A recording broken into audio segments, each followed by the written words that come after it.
What we are trying to show here is just the whole value chain of how the heap fits into the whole process. So what happens is that we start with what we call the powder, which is the stainless steel. It's produced within CSIR as well. We managed to produce this via ultrasonic atomizer. So what we did when the commissioning of the heap was completed, we then decided to do a sort of like a project that actually is a baseline to show how do we improve on our property. So we took some of the materials, which is the metal matrix materials that we had casted within in CSIR, and we heat them. After that, we then go and make a mechanical testing.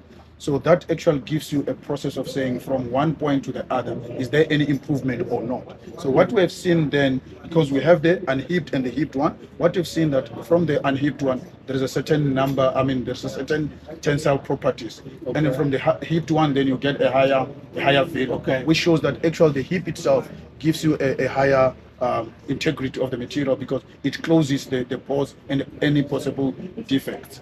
And then what we have here, which is a very interesting one, is actually from MMS, who are here today as well.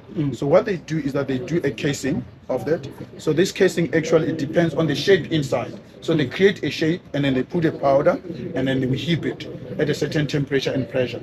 So when they cut this casing out, actually that powder comes out as a solid material or a solid component of that shape that actually they've put in this casing. So it comes as a near net shape component. So that's what this heap is all about from MMS point.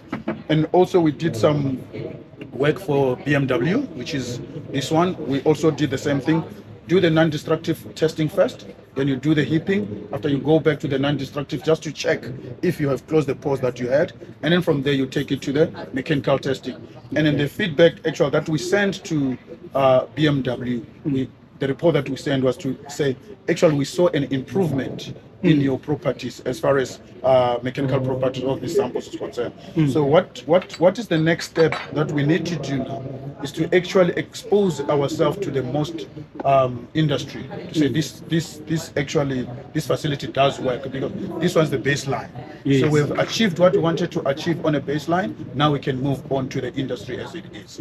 So this actually I can say this is from University of Johannesburg. Okay. We're also doing the same. They want also to develop a profile. So the main idea that we have at a research foundation is to say that we develop a profile for each and every material and for each and every process.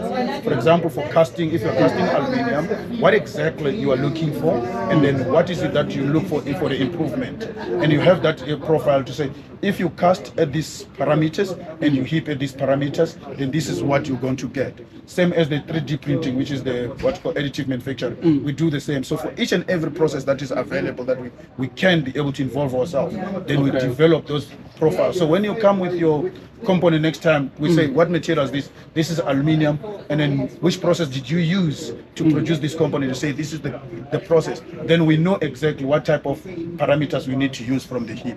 That's the most fundamental thing that we need to do. And then after that, the only thing that is left now for us is to go out there and look for industries that needs this, because we've already developed the process. Thank you.